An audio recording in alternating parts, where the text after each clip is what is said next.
Hello guys, welcome back to YouTube channel. अब हम जो बात करेंगे कि जो फिजिक्स है, भौतिक विज्ञान है, उसकी डेफिनेशन क्या है। अगर एग्ज़ाम में हमें फिजिक्स की डेफिनेशन लिखनी हो तो हम उसे किस प्रकार से लिखेंगे, वो यहाँ पे हम डिटेल में डिस्कस करने वाले हैं। तो देखिए, परिभाषा देखते हैं पहले कैसे लिखेंगे। देखिए, भौतिक विज्ञान की परिभाषा है प्राकृतिक घटनाओं को संचालित करने वाले कारणों, नियमों का पूरे नाप झोंक के साथ जानने समझने का विज्ञान ही भौतिक विज्ञान कहलाता है। आप इसको समझेंगे कैसे? देखिए, प्राकृतिक घटना जो है, यानी कि जो नेचुरल इवेंट्स होते हैं, जैसे भूकंप, और जैसे जो पृथ्वी है वो चक्कर लगाती है, कैसे लगाती है, गैलेक्सीज होते हैं, तारे होते हैं, ये सब जो हैं, जो नेचुरल घटनाएं हैं, भूकंप है, जो सुनामी आती है, इन घटनाओं को जो संचालित करने वाले कारण होते हैं, यानी कि ये जो घटनाएं हो रही हैं ये किस कारण संचालित हो रही हैं इस ब्रह्मांड के अंदर, इसका कारण एक नंबर, और इसके पीछे कौन सा नियम कार्य करता है। जैसे भूकंप आता है तो हम मानते हैं कि जो महाद्वीप होते हैं ये आपस में टकराते हैं, जिसके कारण भूकंप आता है। वैसे ही उसका जो नियम होता है, कारण प्लस नियम, ये दो चीज़ें हैं, इनका पूरे नाप झोंक के साथ, यानी ऐसे नहीं सिर्फ हवा में बातें कर दी है कि भाई ऐसे है ऐसे है, पूरा उसका कैलकुलेशन करेंगे,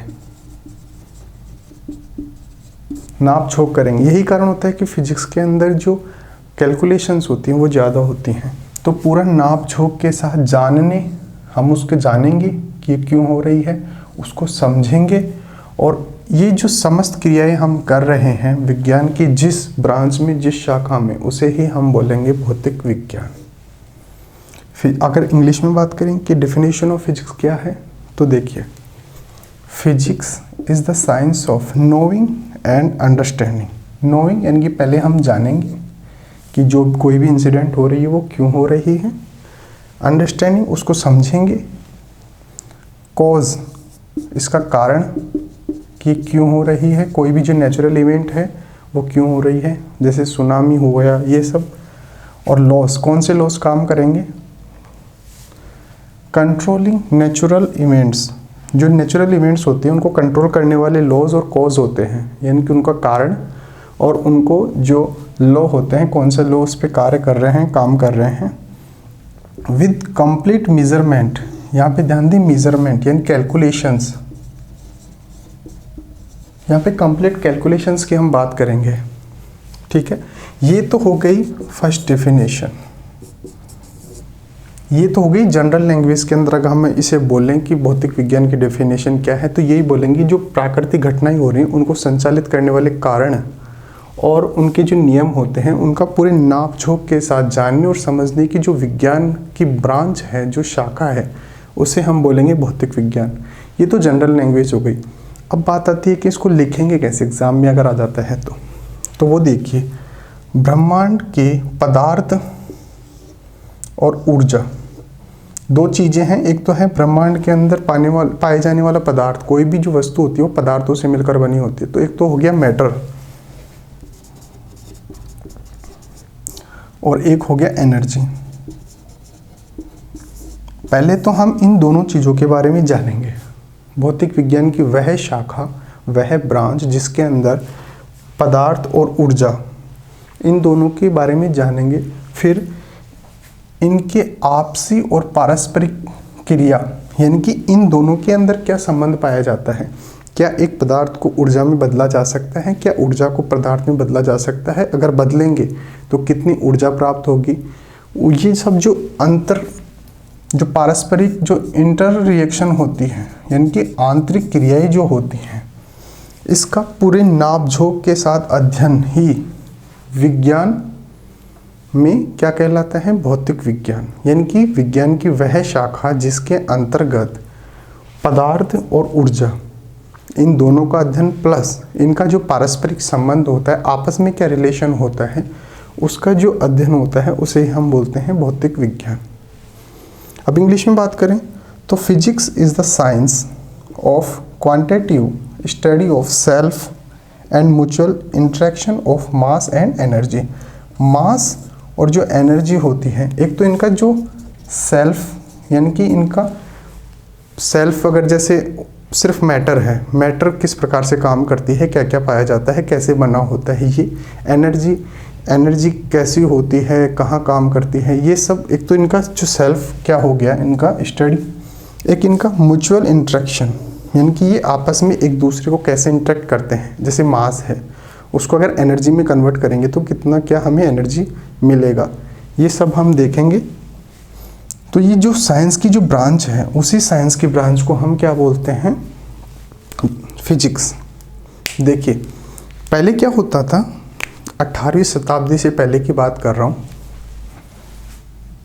जो 18th सेंचुरी थी,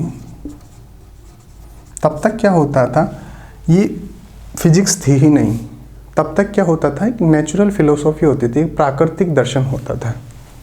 पहले क्या होता था, नेचुरल फिलोसॉफी, एक प्राकृतिक दर्शन होता था। प्राकृतिक दर्शन कैसे, हम सिर्फ हवा में बातें करते थे, कहने का मतलब दर्शन का मतलब होता है कि हम सिर्फ जो घटनाएं होती हैं उनको हम बताते हैं कि इसके पीछे क्या कारण हो सकता है। लेकिन जैसे जैसे डेवलपमेंट हुआ, कैलकुलेशंस हमारे सामने आई, मेजरमेंट शुरू करना किया। मेजरमेंट जब शुरू कर देते हैं तो दर्शन से जाकर हम विज्ञान की तरफ बढ़ जाते हैं। तो 18वीं शताब्दी तक जो नेचुरल फिलोसॉफी थी वो सिर्फ विज्ञान थी। फिर उसको हम धीरे धीरे हमने क्या देखा कि दो प्रकार की चीज़ें होती हैं। एक तो होती है जिनके अंदर जीव होता है, उसको हमने बोल दिया जीव विज्ञान, और एक ऐसी वस्तुएं होती हैं जिनके अंदर जीव नहीं होता है, उनको हमने दूसरा जो लिया वो लिया भौतिक विज्ञान। भौतिक विज्ञान में जैसे हम बोलते हैं कि इसमें सिर्फ वस्तुओं का अध्ययन किया जा, वस्तु मतलब जिसमें जीव नहीं है, और इसमें जीव विज्ञान में जिनमें जीव होता है वो, यानी कि जिनमें जान होती है उनको हमने जीव विज्ञान के कैटेगरी में डाल दिया, और दूसरी जो थी जिनमें जीव नहीं पाया जाता है, जिनमें जान नहीं होती, उनको हमने वस्तु मान के उनको भौतिक विज्ञान की कैटेगरी में डाल दिया। उसके बाद फर्दर हमने जैसे जैसे आगे विज्ञान का डेवलपमेंट हुआ, हमने इस भौतिक विज्ञान के अलग अलग पार्टीशन कर लिए, अलग अलग ब्रांचेस कर ली। जैसे केमिस्ट्री हमने देखी, रसायन विज्ञान, साइंस टेक्नोलॉजी भी एक ब्रांच है, खगोल ये भी एक ब्रांच है। इसके अलावा ये ब्रह्मांड का जो नॉलेज होता है वो खगोल के अंदर। एक होता है जियोलॉजी, जियोलॉजी भी एक ब्रांच होती है जिसके अंदर जो पृथ्वी होती है ये किस प्रकार से बनी हुई होती है, कौन कौन सी एनर्जी होती है, कैसे क्या कार्य करती हैं, ये सब होता है जियोलॉजी के अंदर पढ़ते हैं। खगोल के अंदर जो ब्रह्मांड होता है, गैलेक्सीज होती हैं, तारे, चंद्रमा, इन सब के बारे में उसमें खगोल में पढ़ते हैं। केमिस्ट्री के अंदर रसायन के बारे में पढ़ते हैं, कौन कौन से जो केमिकल्स होते हैं कैसे क्या क्रिया करते हैं, वो केमिस्ट्री में पढ़ते हैं।